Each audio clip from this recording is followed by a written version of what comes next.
السلام علیکم ویورز، میرا نام عطاء الرحمن اور آپ دیکھ رہے ہیں عطاء بخاری یوٹیوب چینل۔ قرآن کریم کی مسلسل ایکسپوزیشن کے سلسلہ میں آج ہم سورہ آل عمران کی آیت نمبر 109 کی ایکسپوزیشن کر رہے ہیں۔ اس آیت کے اندر اللہ کا قانون بیان ہو رہا ہے۔ یہ جتنی بھی کائنات ہے یہ اللہ کے قانون کی روح سے کام کر رہی ہے، اور اس کے اندر کوئی ایسی چیز نہیں ہے کہ کائنات کی کوئی چیز اپنی مرضی سے کوئی کام کرنے لگ جائے۔ کائنات کے اندر یہ چیز نہیں ہے، کوئی بھی کائنات کی چیز، اس کی گلیکسیز ہوں، اس کے سٹارز ہوں، پلینٹس ہوں، سولر سسٹم ہو، زمین ہو، نباتات ہوں، کوئی بھی چیز ہو، گیسز ہوں، حرارت ہو، ٹھنڈک ہو، سب اللہ کے قوانین کی روح سے اپنے فنکشن پرفارم کر رہی ہیں۔ اس کے اندر کوئی وائلیشن نہیں، کیوں کہ کائنات کی کسی بھی چیز کو ارادہ اور اختیار نہیں دیا گیا۔ یہ چیز صرف انسانوں کو دی گئی، اینیملز کو بھی نہیں دیا گیا۔ تو یہ بنیادی چیز شروع میں آپ ذہن میں رکھیے۔ تو کیا یہ رہا ہے وَلِلَّهِ مَا فِي السَّمَاوَاتِ وَمَا فِي الْأَرْضِ، اور اللہ ہی کے لیے ہے جو کچھ آسمانوں میں اور جو کچھ زمین میں۔ اب یہاں پر لفظ ہے للہ، اللہ کے لیے۔ اس کو سمجھنا بہت ضروری ہے۔ اس کا معنی ٹھیک ہے، یہ ہے کہ یہ اللہ کی ملکیت ہے، بالکل ٹھیک ہے، لیکن وہ بات کچھ اور کہنا چاہتا۔ ملکیت تو ہے، ظاہر ہے اسی نے بنائے ہیں، تو جس نے بنائے ہیں انسان تو بنا ہی نہیں سکتا۔ وہ تو کہتا ہے کھجور کا ایک جو گٹھلی، اس کے اندر ایک چھلکا ہوتا ہے، کھجور کے گٹھلی کے اوپر لگا ہوا ایک چھلکا ہوتا ہے، کہتا ہے وہ کتمیر بولتے ہیں اس کو، کہتا ہے وہ تک نہیں تم بنا سکتے۔ تو مالک تو ہے، وہ وہی مالک ہے، اس کے علاوہ تو یہ جتنی بھی کائنات ہے کوئی اور مالک ہے ہی نہیں اس کا۔ اور افسوس کہ پھر انہوں نے زمین کی ملکیت کا قانون بنایا مذہب کی روح سے، بادشاہوں نے بنوایا ان لمیٹڈ زمین کے اوپر قبضہ کرنے کے لیے قانون بنایا زمین کی ملکیت کا، اور اس کی روح سے آج تک زمین کی ملکیت وہ اس کا باقاعدہ قانون بنا ہوا مذہب کی روح سے۔ شرک ہے یہ اللہ نے انسانوں کی ملکیت کے لیے نہیں بنائی، انسانوں کی ضرورت کے لیے بنائی ہے کہ اللہ کا نظام قائم کرو اس زمین کے اوپر، جتنی جس کی ضرورت ہے اتنی لے لو،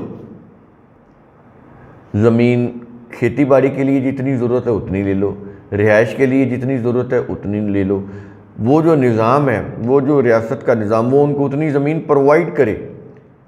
اور یہ چیز عمر رضی اللہ عنہ کی اگر صحیح کوئی ہسٹری آپ پڑھیں، میں نے اپنی کتاب عظمت رفتہ میں دی ہوئی ہے، تو وہاں سے بھی یہ چیزیں آپ کو مل جائیں گی کہ عملاً بھی یہ چیز ایسی تھی۔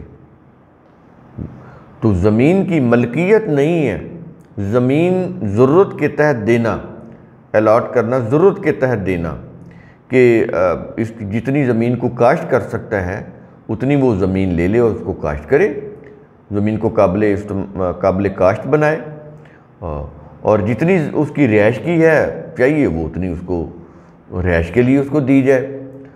تو یہ تو اللہ کے نظام میں ہے، جب بھی قرآن کا نظام آئے گا ایسے ہی ہوگا۔ تو لیکن ابھی تو فرقوں کا نظام ہے۔ تو اللہ کے لیے سے مراد کیا ہے کہ ملکیت تو ہے اللہ کی، یہ تو ٹھیک ہو گیا، لیکن یہاں پر ایک اور چیز کہنا چاہتا ہے۔ اللہ کے لیے جو کچھ زمین و آسمان، یہ زمین و آسمان سے مراد کیا ہو گیا؟ آسمان ہوتی ہیں کائنات کی بلندیاں، اور زمین ہے اس کی پستی، نیچے ہے یہ اس کو زمین بولتے ہیں، اور اوپر بلندیاں ہیں۔ تو سما کا معنی بلندی ہوتا ہے، سماوات کا معنی بلندیاں، ہائٹس۔ یہ جو فضا ہے اس کے اندر آپ یہ دیکھیں آکسیجن اور پتہ نہیں کیا کیا گیسز پتہ نہیں اس کے اندر کیا کیا چیزیں ہیں۔ تو یہ جو جتنا کچھ بھی فضا کے اندر ہے بے پناہ، یہ سب کا سب فزیکل، یہ جو یونیورس ہے اس کی جو بلندیاں ہیں اس کو قرآن سماوات بولتا ہے۔ یہ آسمان خالی ایسا کوئی جو جیسے نیلے رنگ کی چھت یا شیشہ سا نظر آتا ہے، یہ فزیکلی کوئی ایسی چیز نہیں ہے۔ عربی میں قرآن نے وہی الفاظ استعمال کیے ہیں۔ آج سائنس بھی یہی کہہ رہی ہے کہ آسمان فزیکلی کوئی چیز نہیں ہے۔ یہ ہے قرآن کا اعجاز کہ جو وہ کہتا ہے، جو الفاظ کا انتخاب کرتا ہے وہ بھی بڑا ہی ایک سائنٹیفک ہوتا ہے کہ قرآن آسمان سماوات بول رہا ہے۔ آج سائنس بھی یہی کہہ رہی ہے کہ فزیکلی کوئی چیز نہیں ہے، بلندیاں ہیں، ہائٹس ہیں، یہ تو فزیکلی آسمان نہیں ہے۔ قرآن نے کتنے 100 سال پہلے یہ بات کہی، سماوات بلندیاں، تو پستی یہ زمین، یہ ساری ملا کر یونیورس بنتی ہے، فزیکل یونیورس، میٹیریل یونیورس۔ تو وہ کہتا ہے کہ یہ جو ہے اس میں جتنے بھی ہم نے چیزیں ہیں اس کی کائنات کی، ان کے اندر ہم نے قوانین رکھے ہوئے ہیں۔ اللہ کے لیے ہے سے مراد یہ کہ وہ اللہ کے قوانین کے تحت کام کر رہی ہے، اپنی مرضی سے کام نہیں کر سکتی۔ یہ ہے اللہ کے لیے۔ جیسے آپ کہتے ہیں کہ یہ چیز صرف میرے لیے ہے، تو جیسے میں اس کو استعمال کروں، یہ وہ والی بات ہے کہ اللہ کے لیے ہے، یعنی یہ ہمارے قوانین کی اطاعت کے لیے بنی ہے۔ جو ہم کہیں گے یہ وہی کرے گی، اس کے اندر ارادہ و اختیار نہیں ہے جیسے انسانوں کے پاس ہے۔ چاہیں تو وہ صحیح راستے پر چلیں، چاہیں تو وہ غلط راستہ اپنائیں، تو ان کو اختیار دیا ہوا ہے۔ یہ علیحدہ چیز ہے کہ قانون مکافات عمل کی روح سے فیصلہ ہوتا ہے کہ اگر وہ صحیح راستے پر چلیں گے تو اچھے انجام کو پہنچیں گے، غلط راستے پر چلیں گے تو برے انجام کو پہنچیں گے۔ تو یہ ایک علیحدہ قانون ہے اللہ کا، لیکن اختیار دیا ہوا ہے، دے کر اختیار کو وہ سلب نہیں کرتا۔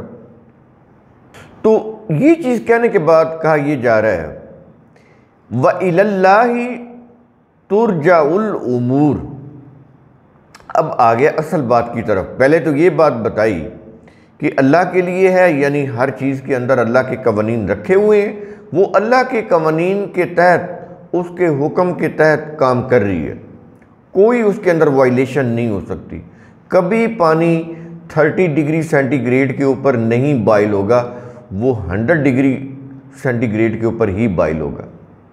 کبھی پانی 50 ڈگری سینٹی گریڈ کے اوپر فریز نہیں ہوگا، وہ 0 ڈگری سینٹی گریڈ کے اوپر ہی فریز ہوگا۔ آپ جو کچھ مرضی کر لیں۔ آکسیجن چاہیے تو چاہیے۔ سمندر کی تہہ میں بھی آپ نے جانا ہو، آکسیجن کا سلنڈر لے کے جانا پڑے گا۔ فضا میں آپ نے جانا ہے، آکسیجن آپ کو ساتھ لے کر جانی پڑے گی، نہیں تو موت واقع ہو جائے گی۔ اللہ کا قانون نہیں بدلتا، پرماننٹ ہے، کبھی بھی نہیں بدلتا، کسی قوم کے لیے نہیں بدلتا، کوئی معجزہ، کوئی کرامت، کچھ بھی نہیں۔ یہ دھوکے ہیں مذہب کے۔ تو کہتا ہے وہاں پر تو کوئی وائلیشن نہیں ہے، ٹھیک ہر چیز اللہ کے رکھے ہوئے قانون کے جو اس کے اندر رکھا ہوا ہے کام کر رہی ہے۔ اسٹیفن ہاکنگ نے اپنی کتاب a brief history of time میں یہ کہا کہ جب بگ بینگ ہوا تو 14.25 ارب سال پہلے کائنات بنی، دھماکہ ہوا، اس کے نتیجے میں یہ کائنات بنی۔ تو وہ یہ کہہ رہا ہے کہ ہر چیز کے اندر قانون رکھ دیا گیا، ہر چیز اپنے اپنے قانون کے تحت بنتی چلی گئی، اور یہ جو موجودہ کائنات ہے اس فارم میں آ گئی۔ کون کہہ رہا ہے یہ؟ Stephen Hawking. اب ان کے متعلق یہ کہنا کہ یہ خدا کو نہیں مانتے، آپ کہتے رہے۔ ہاں، وہ آپ کی تراشیدہ خدا کو نہیں مانتے، جو آپ نے اپنے مذہب کی روح سے، اپنے عقائد کی روح سے خدا جو تراشا ہوا ہے کہ وہ جس کو چاہتا ہے حکومت دے دیتا ہے، جس سے چاہتا ہے حکومت چھین لیتا ہے، جس کو چاہتا ہے عزت دے دیتا ہے، جس سے چاہتا ہے اس کو عزت سے محروم کر دیتا ہے، جس کو چاہتا ہے عزت دیتا ہے، جس کو چاہتا ہے ذلت دیتا ہے، جس کو چاہتا ہے ہدایت دے دیتا ہے، جس کو چاہتا ہے گمراہ کر دیتا ہے۔ یہ خدا جو مذہب نے تراشا، مذہبی لوگوں نے تراشا، وہ اس خدا کو نہیں مانتے۔ میں نہیں سمجھتا کہ سائنٹسٹ خدا کو نہیں مانتے، خدا کو مانتے ہیں، اور زیادہ صحیح مانتے ہیں۔ مسلم یہ جو مذہبی مسلم ہیں، یہ جو اپنے اپنے فرقوں میں بٹے ہوئے عقائد کے حامل مسلم، اجمی مسلم، میں تو ان کو اجمی مسلم بولتا ہوں، ان سے کہیں بہتر بلکہ ان سے 1000 گنا بہتر، لاکھ کروڑ گنا بہتر وہ خدا کو سمجھتے ہیں، اس کے قوانین کو سمجھتے ہیں، اور انسانیت کی بہتری کے لیے وہ چیزیں دیتے ہیں۔ یہ آج جتنی بھی بجلی ہے، سولر انرجی ہے، الیکٹریسٹی ہے، یہ بلب ہیں، یہ جو میں آپ سے بات کر رہا ہوں، یہ انٹرنیٹ اور یہ موبائل، یہ سیلولر ٹیکنالوجی، یہ ڈیجیٹل سسٹم، یہ کیا چیزیں ہیں؟ انسانوں کے وہ دل کے بائی پاس کے آپریشن، ان کی دل کے علاج، ان کی دوائیاں، ٹھیک ہے، زراعت کے نئے نئے آلات، تو یہ کیا چیزیں ہیں؟ انسانیت کی ایک اے سی آپ بند کر دیں، آپ 5 منٹ بات نہیں کر سکتے اتنی حبس اور گرمی میں۔ تو یہ انسانیت کی بہتری کے لیے انہوں نے چیزیں اللہ کے قوانین کو معلوم کر کے انہوں نے یہ ڈسکور کی نا، کائنات میں رکھی ہوئی تھی، مذہبی لوگوں نے تو نہیں معلوم کی ہے۔ وہ تو آپ کو درد ہوگا تو آپ کے سر میں وہ دم کر کے پھونک مارنا شروع کر دیں گے، اس سے درد تو کم نہیں ہوگا۔ ایک ڈسپرین کی گولی کھا لیں، 15 منٹ آپ لیٹ جائیں، آپ کو آرام آ جائے گا۔ کیا چیز ہے یہ؟ اللہ کے قوانین کو انہوں نے معلوم کیا، اور ان قوانین کو معلوم کر کے انسانیت کی فلاح کے لیے انہوں نے یہ چیزیں بنائیں۔ یہ جو ایٹم، یہ تو پھر آگے شیطانیت آ جاتی ہے نا، کہ ایٹم بم بنا کے آپ لوگوں کو ہی مارنا شروع کر دیں، وہ ایک علیحدہ چیز ہے۔ وہ سائنس نے نہیں کہا کہ تم ایٹم بم بنا کے اس انسانیت کو تباہ کر دو۔ سائنس نے امریکہ کو نہیں کہا تھا کہ تم یہ ایٹم بم بناؤ اور جاپان کے اوپر گرا دو، ان کی نسلیں اجاڑ دو، نہیں، وہ ان کی شیطانیت ہے۔ آپ اسی ایٹم سے ایٹمی انرجی پروڈیوس کر سکتے ہیں، اپنی بجلی پیدا کر سکتے ہیں، ایٹمی بجلی گھر بنا سکتے ہیں۔ تلوار سے آپ کسی ظالم کا گلا بھی کاٹ سکتے ہیں، کسی مظلوم کا گلا بھی کاٹ سکتے ہیں، اس میں تلوار کا تو کوئی قصور نہیں ہے۔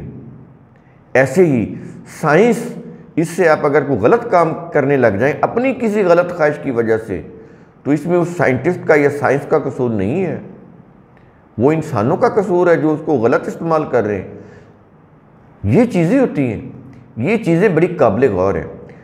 تو بتانا یہ مقصود ہے یہاں پر کہ وہ بھی اللہ کو مانتے ہیں، ان کے متعلق بھی کسی قسم کا بغض یا عداوت رکھنا بالکل غلط ہے۔ تو بات یہ ہو رہی ہے کہ اللہ ہی کے لیے جو کچھ آسمان و زمین میں، یعنی کائنات کی ہر چیز اپنے اندر رکھے ہوئے اللہ کے قوانین کے تحت اپنا فنکشن پرفارم کر رہی ہے، کوئی اس کی خلاف ورزی نہیں کرتی۔ اور وَإِلَى اللَّهِ تُرْجَعُ الْأُمُورِ، اور سب امور یعنی حتمی فیصلے اللہ ہی کی طرف لوٹائے جاتے ہیں، یعنی اس نے پھر سب کا ڈیسیژن کرنا ہے۔ کائنات کی ہر چیز اللہ کی ملکیت ہے، اور جو اپنے اندر رکھے ہوئے اللہ کے فزیکل لاز کے تحت مقرر کردہ پروگرام کی تکمیل کے لیے سرگرم عمل اور باہم مل کر ہر انسانی ارادہ اور عمل کا نتیجہ مرتب کر رہی ہے۔ یہ کچھ کر رہی ہے کائنات۔ ایک تو یہ ہے نا کہ وہ اپنا فنکشن پرفارم کر رہی ہے۔ کائنات کے اندر، ہر چیز کے اندر اللہ نے جو قانون رکھا ہے، وہ اس قانون کی روح سے اپنا فریضہ انجام دے رہی ہے۔ سورج، چاند، ستارے، ہر چیز، سورج ایک مقررہ وقت پر اپنی منازل میں وہ سفر کر رہا ہے، موو کر رہا ہے، اپنی ایک مقررہ اپنی جو گردش ہے اس سے اس کی کش ثقل اسی طرح سے پیدا ہو رہی ہے۔ اسی طرح زمین ہے، یہ گردش کر رہی ہے، کش ثقل پروڈیوس کر رہی ہے، گریویٹیشنل فورس، ٹھیک ہے۔ ہر سیارہ ایسے، نباتات ہیں، آکسیجن ہے، ہر چیز اپنے اپنے قانون کے تحت کام کر رہی ہے۔ یہ کیوں کر رہی ہے؟ اس لیے کر رہی ہے تاکہ انسانوں کو رزق ملے، اور انسانوں کا ایک ایک عمل اس کا نتیجہ مرتب کرے۔ یہ ہے اس کائنات کا مقصد۔ انسانوں کے ہر عمل کا نتیجہ مرتب کر رہی ہے کون؟ کائنات، یہ یونیورس۔ اس کو ایسے ڈیزائن کیا اللہ نے کہ انسان چاہیں تو سائنس کا علم حاصل کر کے فتوحات کر سکتے ہیں، سورج سے سولر انرجی پروڈیوس کر سکتے ہیں، نباتات سے ادویات بنا سکتے ہیں، کر رہے ہیں نہیں؟ اسی کائنات سے وہ یہیں سے کوئی گیسز مخصوص قسم کی، اس سے یہ ایئر کنڈیشننگ کا عمل، ریفریجریشن کا، ایئر کنڈیشننگ کا عمل، اس کے آلات، ڈیوائسز، ریفریجریٹر، ایئر کنڈیشنر وہ بنا سکتے ہیں۔ اسی کی یہیں سے شعاعیں لے کر وہ ایکس ریز کر سکتے ہیں، جسم کے اندر معلوم کر سکتے ہیں ایکسرا لے کر۔ تو یہ چیزیں، کائنات کی ہر چیز انسان کے ہر عمل کا نتیجہ مرتب کر رہی ہے۔ ایک انسان جب قتل کرتا ہے وہ کائنات میں اپنے جرم کی نشانیاں چھوڑ رہا ہوتا ہے۔ اس کا جو سی سی ٹی وی کیمرہ کے اندر آ جانا، اس کے فنگر پرنٹس کا کسی جگہ پہ ڈیٹیکٹ ہو جانا، اس کے ڈی این اے ٹیسٹ سے اس کے جرم لے کر اس کا پتہ لگا لینا کہ یہ مجرم ہے یا یہ مجرم نہیں ہے، یہ کائنات یہ نتائج مرتب کر رہی ہے۔ سائنس تو اپنے علم کی روح سے ان کو آہستہ آہستہ دریافت کر رہی ہے، وہ چیزیں جو اللہ نے کائنات کے اندر رکھی ہیں۔ یہ مذہبی لوگ نہیں معلوم کر سکتے، یہ وہی لوگ معلوم کر سکتے ہیں جن کو قرآن نے علماء کہا ہے، سائنٹسٹ، جو اللہ کے قوانین کو جانتے ہیں، سمجھتے ہیں، ہر وقت ان قوانین کے اوپر وہ مشاہدات اور تجربات کر رہے ہوتے ہیں، نئی نئی چیزیں ڈسکور کر رہے ہوتے ہیں۔ اور وہ خود کہہ رہا ہے کہ ہم جو کہہ رہے ہیں اس کائنات اپنی کتاب کے اندر، تو ہماری ایک ایک بات جیسے جیسے تم آگے بڑھتے جاؤ گے، سائنس کے علوم حاصل کرتے چلے جاؤ گے، مشاہدات کرو گے، تجربات کرو گے، تو ہماری یہ جو آیات ہیں کائنات کے اندر رکھی ہوئی، خود تمہارے نفس کے اندر رکھی ہوئی، یہ ثابت ہو جائے گا کہ ہم نے جو کچھ کہا ہے وہ حق پر مبنی ہے۔ تو یہ ایکسپلور کون کر رہا ہے؟ سائنٹسٹ، ریلیجس اسکالر نہیں، سائنٹسٹ جو سائنس کے اسکالر ہیں وہ۔ قرآن کریم سائنٹسٹ کو علماء بولتا ہے، ریلیجس لوگوں کو، پیشواؤں کو علماء نہیں بولتا۔ لفظ علماء کا وہاں پر آیا ہے جہاں کائنات کے اوپر غور کرنے کی بات ہو رہی ہے، پہاڑوں کے اوپر، فضاؤں میں، زمین پر، نباتات کے اوپر، جہاں پر غور و فکر کرنے کی بات ہو رہی ہے، وہ جو غور و فکر کرنے والے ہیں وہاں پر لفظ ان کے لیے علماء کا لفظ آیا ہے قرآن کے اندر۔ تو یہ ساری چیزیں، چونکہ یہ جو آیت ہے اس کائنات سے جڑی ہوئی ہے، اس کائنات کے فنکشن کو بیان کر رہی ہے، مقصد بتا رہی ہے کہ اس کائنات کا جتنا بھی یہ جو کچھ بھی ہو رہا ہے، وہ کہتا ہے کہ سب امور یعنی حتمی فیصلے کے لیے سب کچھ اس کائنات کا اللہ ہی کی طرف لوٹائے جانے والے ہیں۔ ایسے انسان بھی سب امور اللہ ہی کی طرف لوٹائے جاتے ہیں، وہ اس کائنات کے ہوں یا انسانوں کے اپنے جو اس نے عمل کیے وہ والے امور ہوں، فیصلے کے لیے، حتمی فیصلے کے لیے اللہ کی طرف لوٹائے جاتے ہیں۔ اس کی مشیت کے مطابق فیصلے ہوتے ہیں، اور وہ عین انصاف پر مبنی ہے، علم پر مبنی ہے اور حکمت پر مبنی ہے، یعنی وہ علیم بھی ہے، وہ حکیم بھی ہے۔ تو اس کے فیصلے ریشنل ہوتے ہیں، حکمت پر مبنی ہوتے ہیں، فلسفی پر مبنی ہوتے ہیں، ریزننگ پر مبنی ہوتے ہیں، ہیپ ہیزرڈ نہیں ہوتے۔ تو یہ جو کائنات ہے، انسان کے ایک عمل، ہر ایک عمل کا نتیجہ مرتب کاری، ایک ایک عمل وہ بغیر نتیجہ نہیں رہتا۔ آپ بیج زمین میں پھینکتے ہیں، آپ تو پھینک کر آ جاتے ہیں، آپ کا یہ عمل، اس کو برابر کرنے کے لیے، نتیجہ خیز بنانے کے لیے سورج کی روشنی بھی کام کر رہی ہے، زمین کی نمی بھی اس میں اپنا حصہ ادا کر رہی ہے، زمین کے اندر جو زرخیزی رکھی گئی ہے وہ بھی کام کر رہی ہے، آپ کا یہ عمل جو بیج کا پھینکنا ہے زمین میں، اس کو فروٹفل بنانے کے لیے پورا کارخانہ کائنات لگا ہوا ہے۔ آکسیجن، پانی، زمین کی وہ زرخیزی، سورج کی روشنی اور حرارت سب مل کر اس کو اگارے تاکہ انسان کا وہ عمل ضائع نہ ہو۔ اگر یہ کچھ نہ ہو تو جتنا بھی آپ زمین میں بیج ڈال کے آ جائیں، اگر وہ نہ ہوگے، یہ کائنات اس میں ایکٹیو پارٹ ادا نہ کرے، تو آپ کا تو وہ عمل ہی ضائع ہو جائے گا، آپ کی تو وہ جو آپ نے خرچ کیا وہ بھی ضائع ہو جائے گا، جو زمین میں پھینکنے کی محنت کی وہ بھی ضائع ہو جائے گی۔ یہ ہے کائنات جس کے متعلق انہوں نے جھوٹی روایات وضع کی کہ اے محبوب میں تجھے پیدا نہ کرتا تو اس کائنات کو بھی پیدا نہ کرتا۔ یہ جذبات، مذہبی جذبات پر مبنی یہ جھوٹی قسم کی روایات وضع کر کے لوگوں کو عقل و فکر سے دور کیا گیا، اور قرآن یہ بتا رہا ہے کہ ہم نے زمین و آسمان پیدا کیے تاکہ وہ تمہارے ایک ایک عمل کا نتیجہ مرتب کرے۔ آگے یہ آیات آئیں گی، وہاں پر بھی یہ قرآن کریم کھل کر بتاتا ہے کہ اس کائنات کو ہم نے اس لیے پیدا کیا تاکہ یہ تمہارے ایک ایک عمل کا نتیجہ مرتب کرے، اس لیے نہیں کہ کسی انسان کے لیے جذباتی طور پر پیدا کر دیا کہ تجھے نہ پیدا کرتا تو یہ کائنات بھی پیدا نہ کرتا۔ میں اس چیز کے اوپر تنقید نہیں کر رہا، یہ آپ کی عقیدت کی چیزیں ہیں، لوگوں کی عقیدت کی چیزیں ہیں، حقیقت نہیں ہے، یہ ریالٹی نہیں ہے۔ ریالٹی یہی ہے جو قرآن پیش کر رہا ہے۔ کریٹر کون ہے؟